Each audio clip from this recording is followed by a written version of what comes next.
Computer, yeah. Here we are. All right. Okay, welcome everybody to BCAF 2021. My name's Andrew Farago. I'm the curator of San Francisco's Cartoon Art Museum. I am Shaenon Garrity. I'm a cartoonist and comic book editor.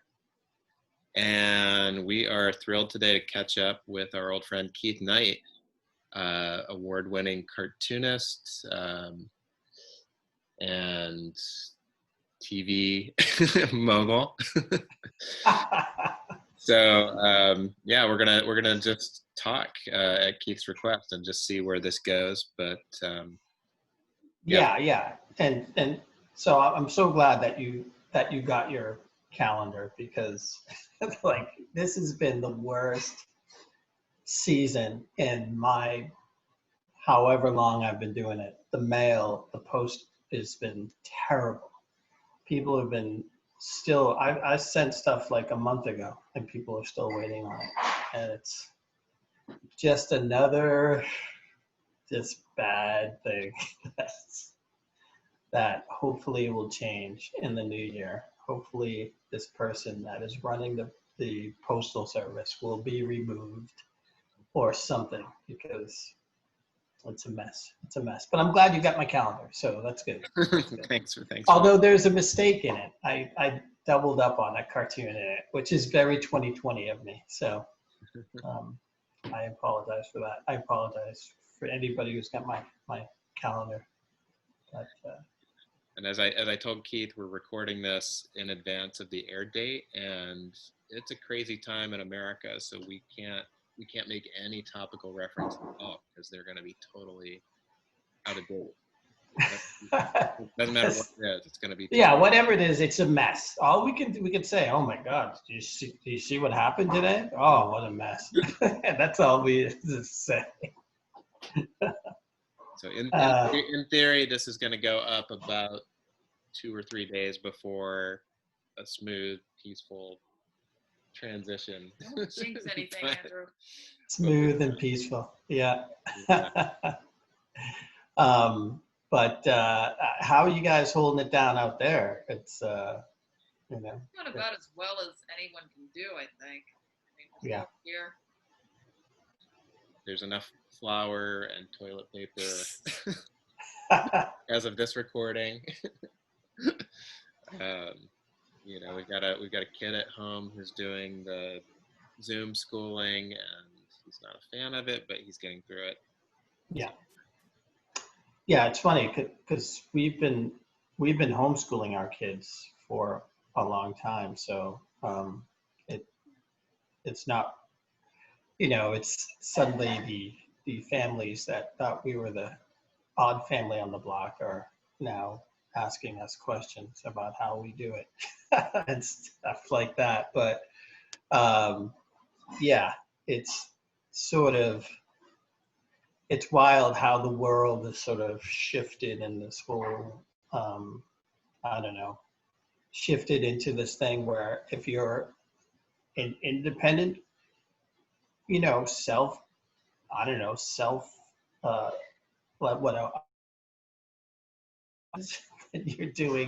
you're doing okay. Like it's wild. It's a weird time. So, but we're doing okay out here.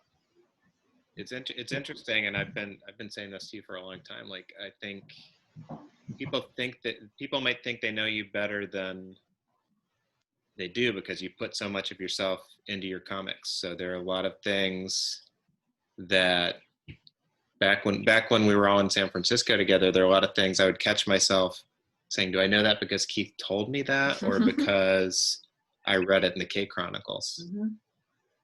Yeah. Well, it's interesting because I could see how doing an autobio comic before the internet was sort of revealing, but so many people reveal so much more on the internet than I ever do. And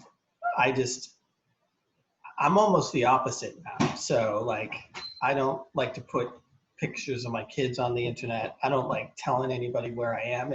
If I travel somewhere, I'll post a photo after I've come back, you know. I don't want anyone to know, like, hey, I'm not home now. go and rob my house. Just stuff like that. So it's very curated. People vaguely know me, but not know me that much. And it's the same with the show. Anyone who knows me can look at the show and go, oh, I remember that. Oh, I know that. But it's interesting how many people are starting to discover my work now because of the show. So my orders went up like 400% on my website. That's why it was such a hard season with the mail being so delayed, because I was sending stuff out and it wasn't getting to places, on time for Christmas and stuff. It was a nightmare, but it's nice that people are discovering my work and digging it. So, yeah, and that's a big change from your early days, which was most of your readers were seeing you in free weekly papers, which they didn't necessarily have an online component, but you had your PO box. Yeah. Send a stamp if you want a catalog. Yeah. It's you could say, like, I was doing cartoons when you had to mail a copy of it to the newspaper. So I had to mail like a copy to each newspaper, and yeah, it was just, sometimes I'd have to do it overnight because I was terrible with I would do it right up the day before. But it's interesting because I got a lot of letters from the military and from jail, from prisons early on, which was really really fun. And actually, I'm chasing down money from a PO box, and my PO box in Los Angeles, because apparently I got a letter. Oh no, I checked. Did you know you check online, you can see if there's any like outstanding like money that you have? And I did that. Yeah, I did that and I discovered I had money in San Francisco and money in Los Angeles. It wasn't much. It was about $200, but it's $200, So, and I'm the world's cheapest human being, so so I chased it down. Yeah, I actually looked up Shaenon's name, and I think Disney owed her $7. Yeah. Oh, I want my $7 then. Yeah, we'll work on that after this call. There you go. I mean, you gotta, like, especially these days, with all the free sort of, when you sign up for a free week or a free month of like streaming services, like you gotta check on that, because I was like, oh, we have Netflix, oh, we have Disney Plus, it's like you forget to turn it off, and then you're paying as much as cable these days with so much streaming stuff. Although you should have Hulu. I was gonna say, I hope they at least comped you a subscription for that. Well, no, but they I don't know. They're pretty loose with people sharing the passwords and stuff. I think how weird is it that somehow, some way, there's a pandemic that makes everybody stuck inside and have to just watch streaming services all the time. It's like, get everybody hooked and then start charging everybody, like, I don't know. It's interesting. There's a lot of things. There's a lot of stuff that in the second season, we're going to have a lot of conspiracy theories about stuff, which will be fun, based on the conspiracy guy from the Nightlife. Does Lamorne Morris know you well enough to guess your passwords? No, he doesn't. But it's interesting how people say, "Oh, he really, sort of captures you well." And I guess he did take some time to study me. Yeah. And it's really funny. Here's what I noticed in the writer's room is whenever I had an idea, I would stand up and I would and I talk like this. I talk with my hands a lot when I have a big idea. So people would do a lot of impressions of me and stuff. So it's kind of funny. Because I was, we thought, when it finally happened, we were excited, and I thought, okay, well, this is the whole time it's gonna feel like this guy is pretending to be Keith. But then there's this moment really early on, and it's just, I saw the back of his head, and I saw him walking, and it's like something clicked, and it's just like, okay, I'm watching Keith. That's it. And I just that's cool. I bought into it from then on. Excellent. Yeah, it was really interesting when Kirsten came out with the boys up to Vancouver to the set, and they got to meet Lamore in costume, and it was a very awkward moment. And she was like, "Yep, he passes. He makes it. He passes the muster." But yeah, it was just fun to bring them to set and show them all the different stuff, and it's neat. It's neat to have this world to play with and to sit there and come up with an idea like, oh man, let's do an ad. Maurice Marable, great director. He really is so much of the show. It was his idea to use puppetry instead of animation, 2D animation, and I think that really adds to the magical realism of it.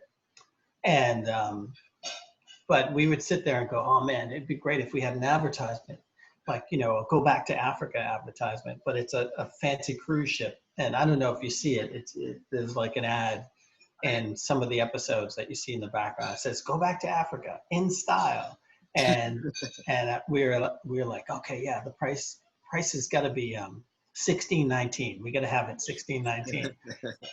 and like you say that, and then the next day they make it and it's there. And it's just like, it's just wild to be able to do that. It's and as a cartoonist, you're so used to working by yourself.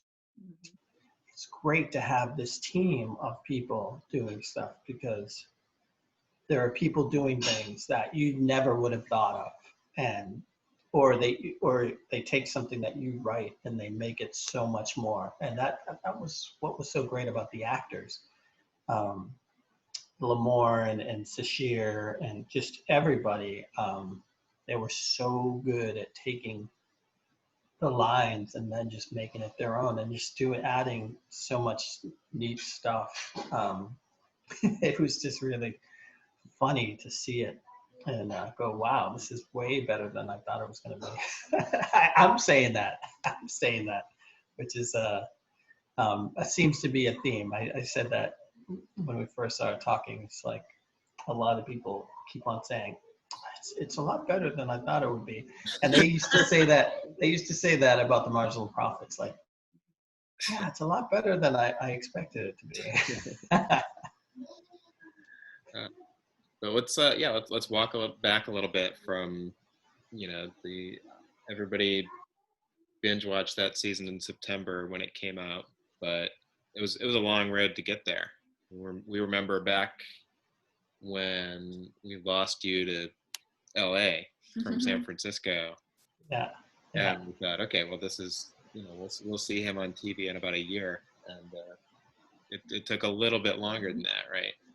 Oh yeah, well, it took a lot. I moved down there and I didn't have a car, so and I was defiantly San Francisco in that aspect. It's just like I was trying to take the bus down there, and it's just like you can't do that. It's not the same thing, and you get caught in traffic, and you're just sitting there, just like, oh man, and it takes hours to get anywhere. It takes 40 minutes in a car to get anywhere.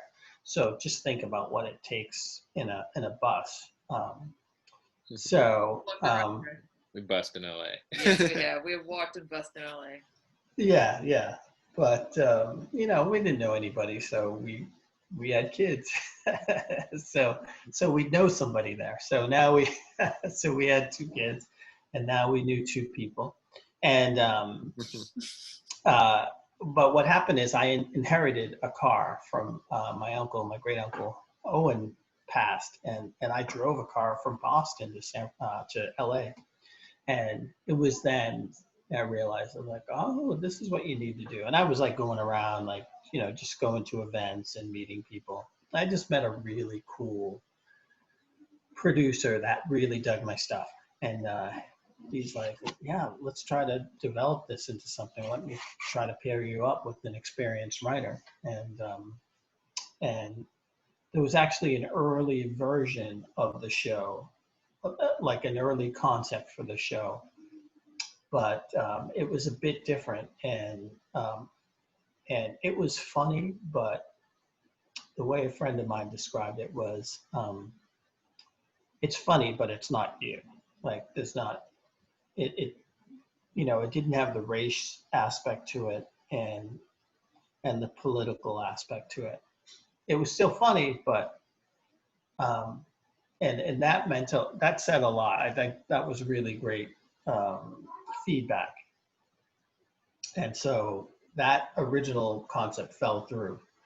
And when my producer said, you know, do you want to stick with the writer and everything moving on? I was like, no, let's. I think we can do a better version of this. And so so they paired me up with another writer, and this was the right writer. And actually, that whole thing happened with the writer Marshall Todd. Happened after I moved out of LA, which was really interesting. We it's funny. The only reason why we stayed as long as we did in LA is we got into this charter school. We were like, there was one charter school. It was a Waldorf school, and it's this thing. Everyone's like, oh my God, like this is like the toughest school to get in. It's the toughest school. And we were just like, yeah, we'll go into the lottery. And we got in, and we're like, oh, okay, we'll stay a little bit longer, and just and it was really good because we stayed long enough that it was like the LA Weekly contacted me, like, and I think it was like literally 2 weeks before I left town. I moved away, and made me one of those like 40, the personality issue, the people issue, LA Weekly people issue. So I was as a Los Angelino, which is really bizarre. And I didn't tell them I was leaving, and it came out the week that we left, which is really funny. And I got my first agent the week I left, and I didn't tell him either. I was like, if I leave town, will you still be my agent? he's like, yeah, sure. And then I wrote to him like after a week we reached North Carolina. I was like, hey man, I'm in North Carolina. But this is really funny. But yeah, I didn't get the deal that wound up being the show until I was in North Carolina.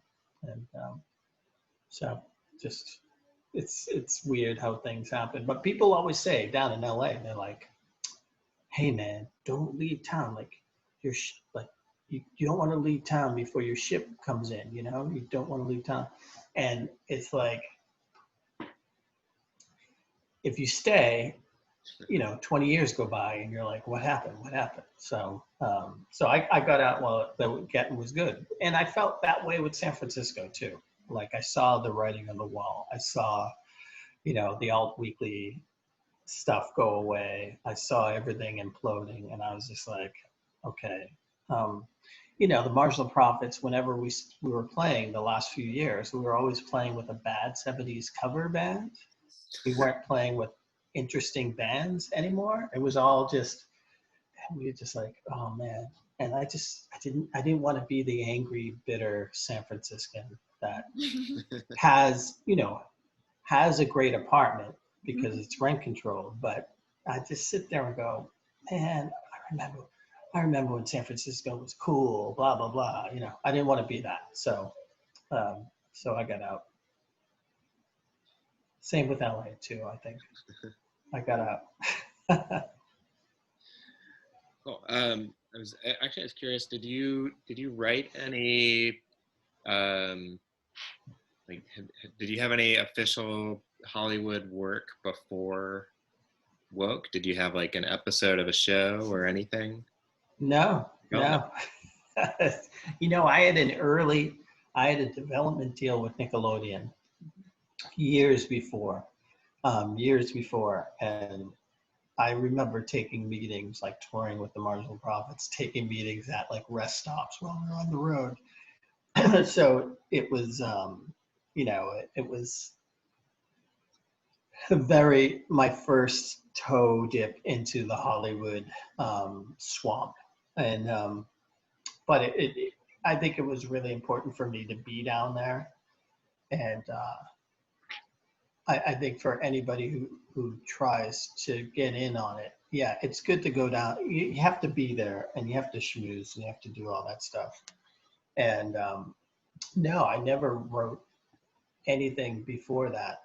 And but I don't know, if you can do cartoons, you can write for television, you can write movies. You know, it's like the perfect, right? It's just storyboards, right?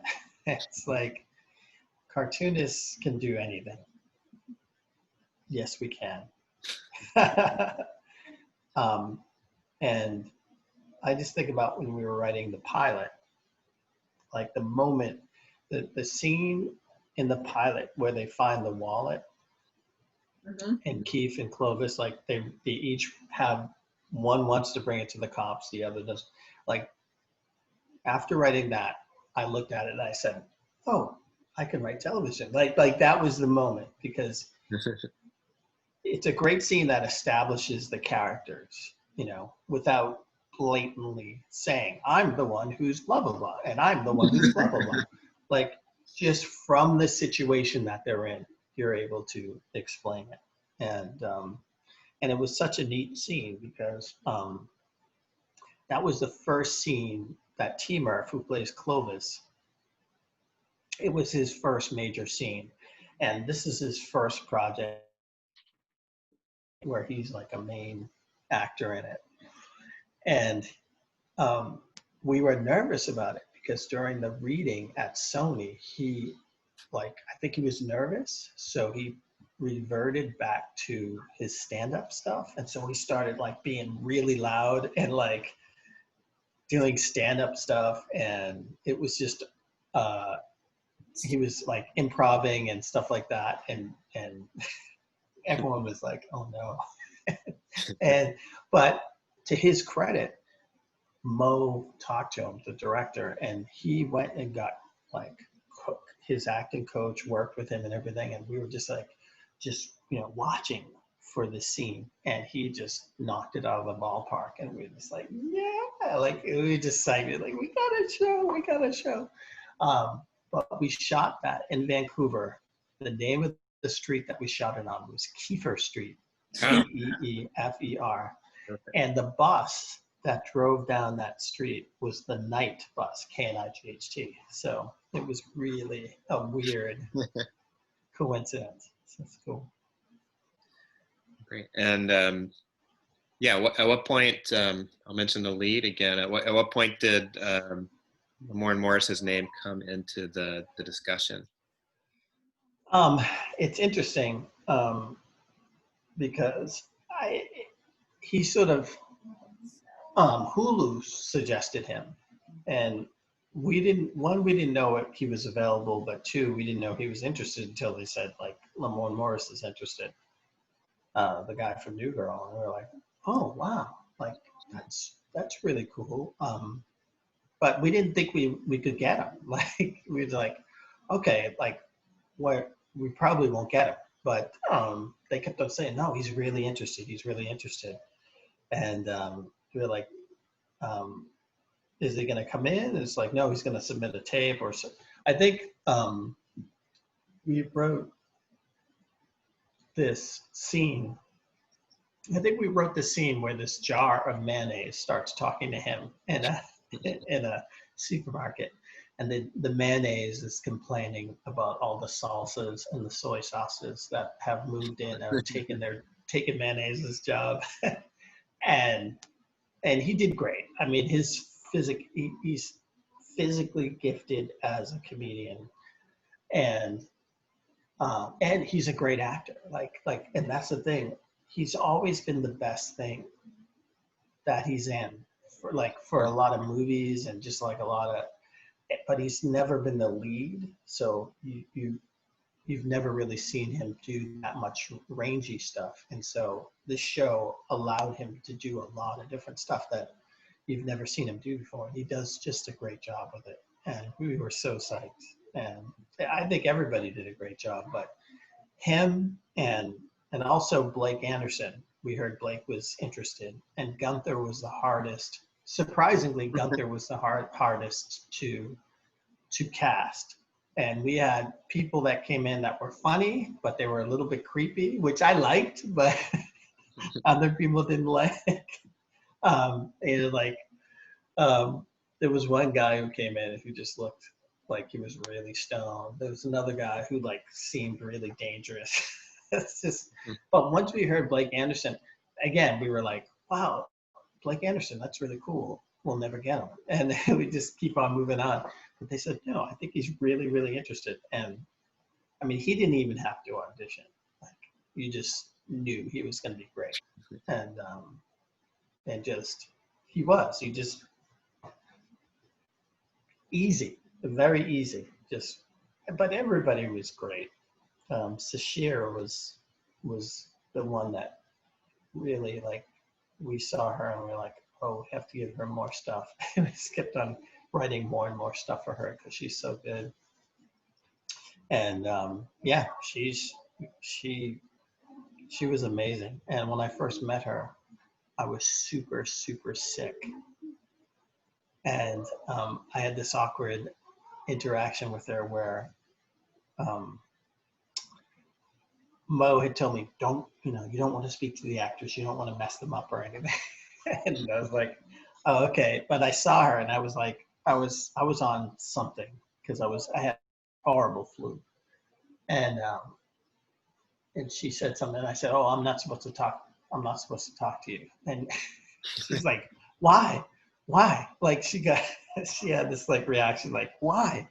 And I felt so guilty because I didn't mean to make her feel like some bad way or anything, but she was great. Everybody was great. It was so fun. So what's it like? You have to take what you went through in San Francisco in the 90s and early 2000s, and you're shifting it about 20 years down the road. It's interesting because, yeah, we were wondering, do we didn't want to make it a period piece. Mm-hmm. And we knew this, the thing with the police, the incident with the police happened to me in 1999, right? So it's 20 years before. But racism is evergreen.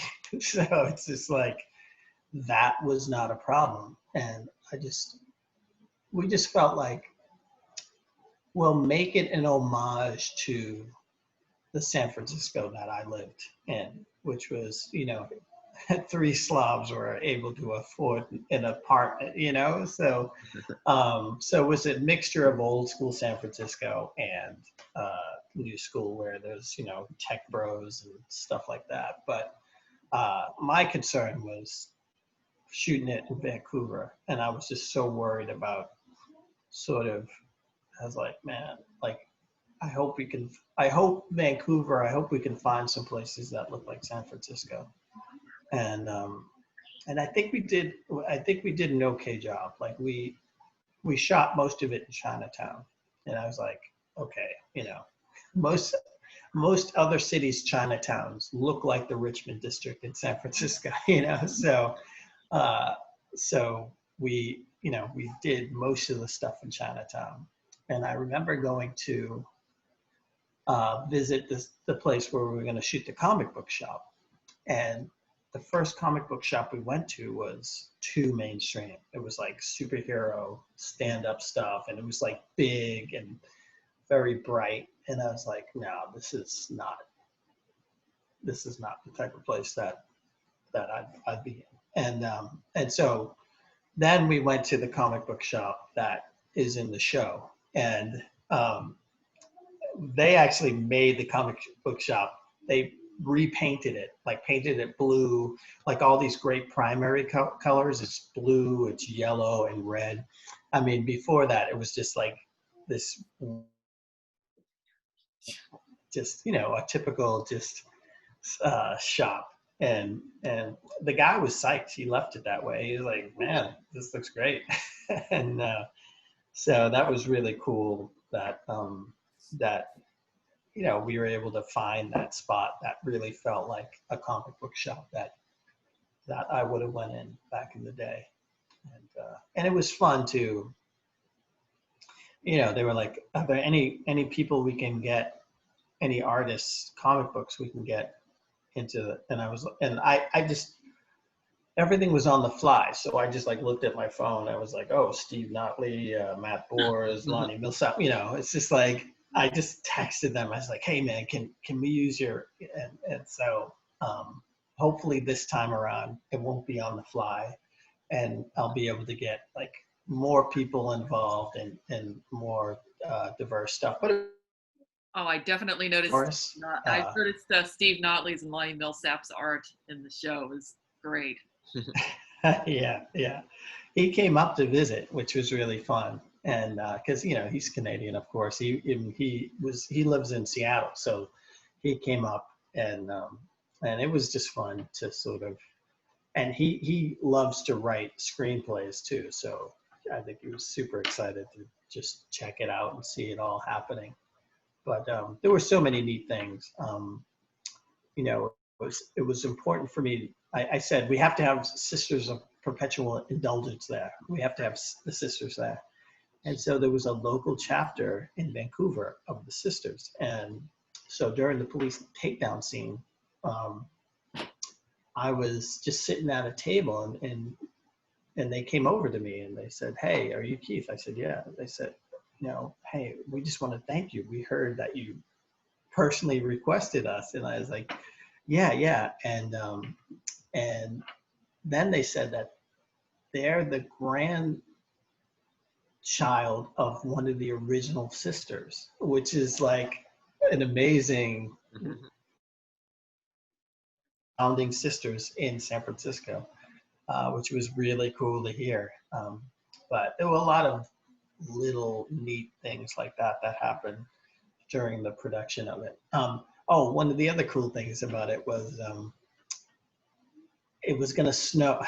This is a wild thing. Is we shot it in February, and it was going to snow.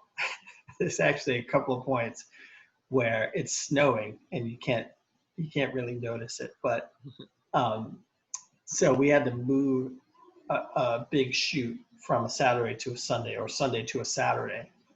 And because of that, there were these groups that were protesting, like in the park where we were shooting, in the square. And so there was like, I think people from either Sudan and then Palestine or something like that. So two different groups. And they were so nice. We were shooting this intense police takedown scene, and they were like playing drums and screaming. And then when like we were going to shoot, they'd get real quiet. And then like we'd have this intense scene of like Lamorne getting tackled, or like all these cops coming out. And then when Mo would yell cut, they'd like, they'd cheer and then start playing again. It was just like a magical, bizarre thing. And I wish there was like sort of a behind the scenes type of thing, but we didn't know. This was during the pilot, so we didn't know it was going to turn out to be the series, so, but it was great. It was fun. Yeah. And we burned through the whole series, I think we wanted to dole it out a little bit, but we went through it all in about 2 days, and it was fun. It was fun seeing Keith go through his character arc and, you know, the rise and fall and rise of an indie cartoonist in San Francisco. Yeah, Kirsten, it dropped at midnight, and Kirsten watched it that evening. Like, watched it, you know. Yeah, like literally. She was like, and she said, you know, I really like it. Like she had, she had not been keen on it for a while because of all the different changes that it went through. And, you know, you really, when you go into this, you really have to kind of be like, okay, you know, you're going to have to say yes a lot to things that you did not anticipate. And so there were a lot of things where she's like, oh, I can't believe it, blah, blah. You know, one of the things was about shooting in San Francisco, because I really insisted on shooting in San Francisco. And they're like, we can't afford it. No, blah, blah, blah, we're going to shoot. But a lot of different things. Like, originally, the whole story was Kirsten was a character that was already living in there and in the apartment. And so that all changed. And they said that I was too, in the writer's room, I was too protective of the Kirsten character. So they were like, we're going to change it to a different character, a different name and a different person. You know, does she have a sister that we can name? And I said, no, but you know, she's got a brother named Adrian. So that's how we ended up with Adrian, which is this is really kind of cool. And Rose came in, you know, Rose came in last, and she's like the serious actor of everybody. Like, she was the one that was like, what's my motivation? And this, like, I think she made everyone else rise to the occasion. And it's funny because I don't know if it's right when she got the job or when she was going to get the job, she like bought calendars for her parents. Like, I sent calendars to her parents in New Zealand, which is really funny. And I didn't put two and two together. That's kind of weird, but really nice. Everyone's been really nice.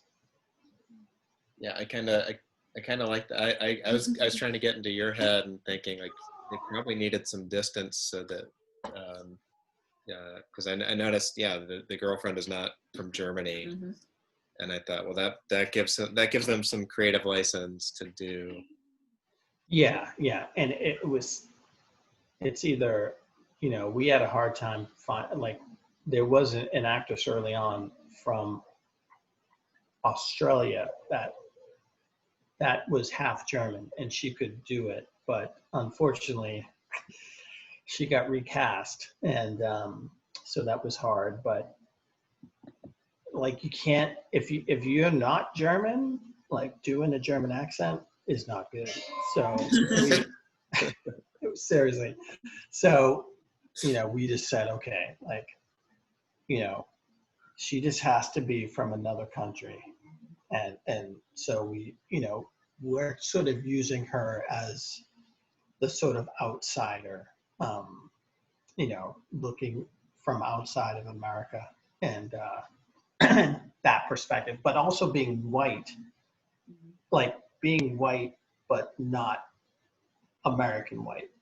It's just like, you know, trying to sort of discern, trying to understand the difference in that, you know, and the baggage that comes with being white in America, which I think people, I think I'm just so psyched to have a second season to address, because we shot this in February of 2020, before George Floyd, obviously before all the business that has happened over the past year. So I'm so looking forward to tackling all that stuff, addressing that, which is going to be, I don't know if it's should be called fun, but it's going to be interesting. It's going to be, we're going to chew it up. That's what we're going to do. Have fun. Okay. Look at this. Have you ever showed you this? Wait. This is Yes, I've seen those. yeah. So this is NC Comic Con makes these. It's such a cool thing. If you're a guest at North Carolina Comic Con, they will make a little comic book, a comic card, like a baseball card. And I had no idea they did this. So of course I don't have my Patreon page on it. I don't have my my website or anything. But I've got 1,500 cards, so I'm pretty psyched about it. So it's a nice thing. That's good. I'll trade you Ken Griffey Jr. Rookie. Well, you know what I have. You know, let's just talk briefly about the Cartoon Art Museum. You being the one of the big shapers and movers of it.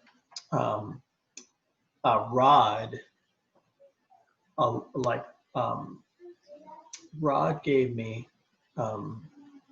a hat, a Negro League baseball hat from the Kansas City Monarchs that was signed by the guy that was basically the star of the the documentary. And I'm totally forgetting his name. It starts with a B, but I'm so psyched to see, one, that MLB is recognizing all the Negro League statistics now. But yeah, the hat's great. I was like, oh my God, I can't believe, like, but yeah, Rod, I remember him giving it to me and just being like, hey, man. For those who don't know, I'm so sad, I'm spacing on his name. What's his last name? Gilchrist. Yeah, Rod Gilchrist. Yes, the late great Rod Gilchrist of the Cartoon Art Museum. Yeah, he was a funny guy. I remember first coming to the Cartoon Art Museum and just being like, you know, I'm gonna join this board. Showing up, I'm joining this board. I can't believe there's a Cartoon Art Museum here and nobody like you, there's no relationship with the local cartoonists here.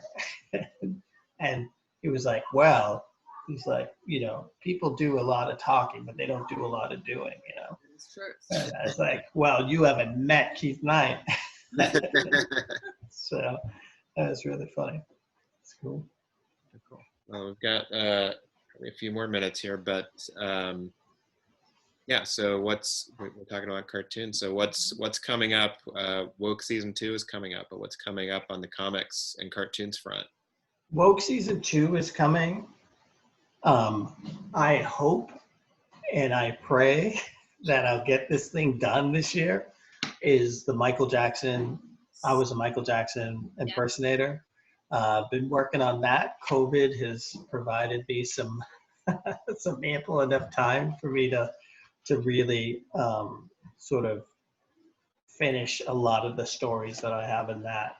But there's a few more things that I want to do in it, and I've also added. It's great because I have a few different musical stories about Prince and about Stevie Wonder and a few other things. So I'm gonna and the Marginal Prophets. So I need to pad it because it really is not as interesting a story as it sounds. But I'm looking forward to getting that done, and my management has been bugging me for it. Also, I have a new think book that's coming out called "It's the Racism, Stupid," and much to my family's like, "Don't call it that. No one's gonna buy it if you call them stupid." I said, "No, it's a play on something. It's a play on something." Yeah, hopefully, you know, all this stuff is gonna drop in the new year, so it should be an interesting 2021 if we make it. If we make it well into it, you know. We'll see. And you've got the Jake the Fake book series. Yeah. Now, Jake the Fake 3 came out, but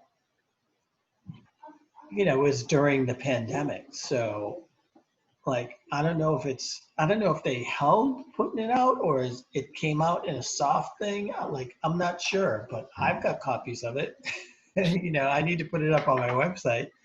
But yeah, Jake the Fake 3 is out. It exists. Or, yeah, it exists. And I hope I'm also doing I'm doing various, I'm contributing to, I'm always pitching the New Yorker these days, and just doing separate other projects, like smaller, 2-page things or 1-page things. And I continue to do the K Chronicles, obviously. K Chronicles and thing for my Patreon page and my website, which my website is still like the old school WordPress.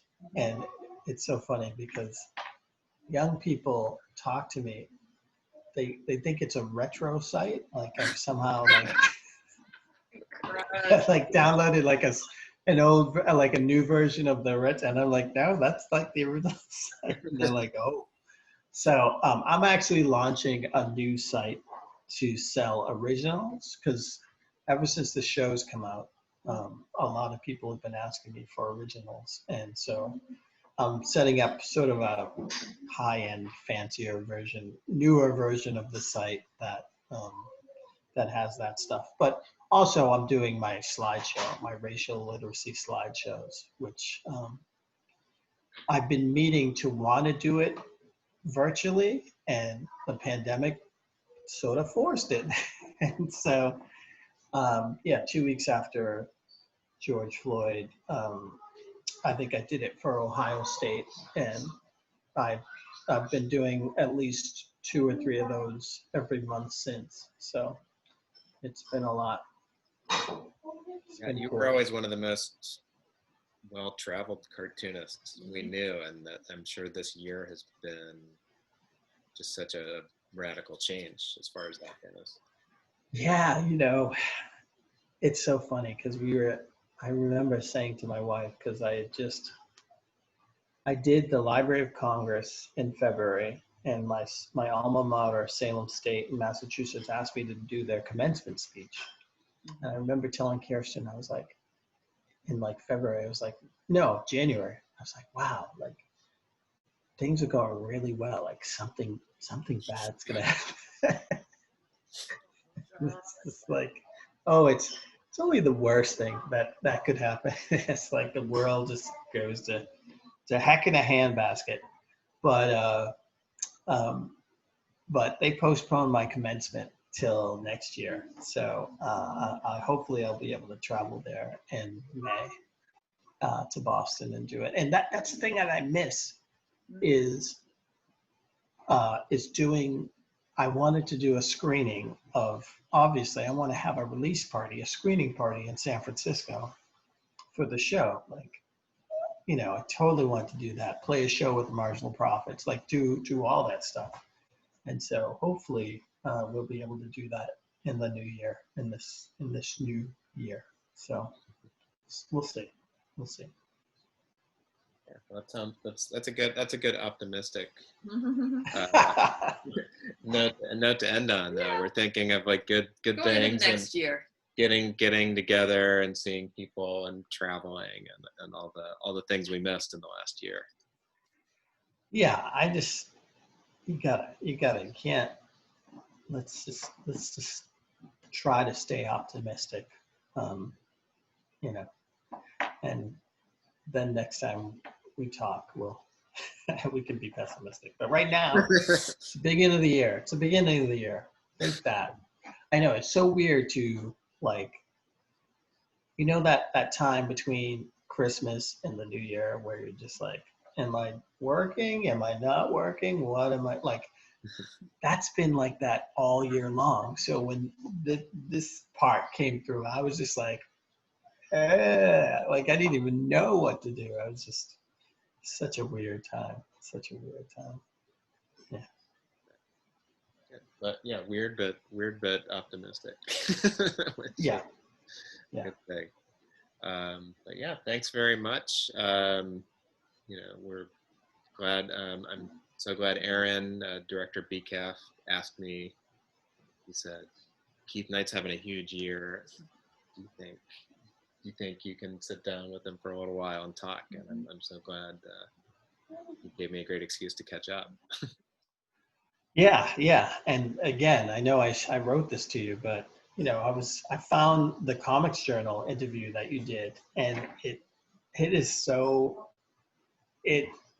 prescient about the TV stuff. It's so prescient about Patreon. Like, Yeah. it's like all this different stuff, and I'm like, wow, man, this is so bizarre. Like, just all the stuff that we talk about in that article, and so it's really good. I mean, I love those long form interviews, and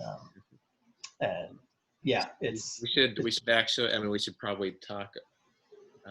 We should talk about the Oscars. We should talk about your mansion, like something 10 years from now we can look back on and say, oh, it's good that we hit on that in the interview. Yeah, well, we'll see. If I can sell a second project, which I'm working on, that would be great. Whether it's the MJ impersonator graphic novel, or another project that I'm thinking about, it'd be amazing, because the money's a lot better. Yeah. It's a lot better. Yeah. So excellent. I want to get back out to BCAF though. I would love to do that. I did it once. I would love to do it again. So hopefully sometime. 2022 we'll do all this in person. Yes, 2022. Excellent. So I'm gonna stop recording, but thanks again. Yes. Thank you.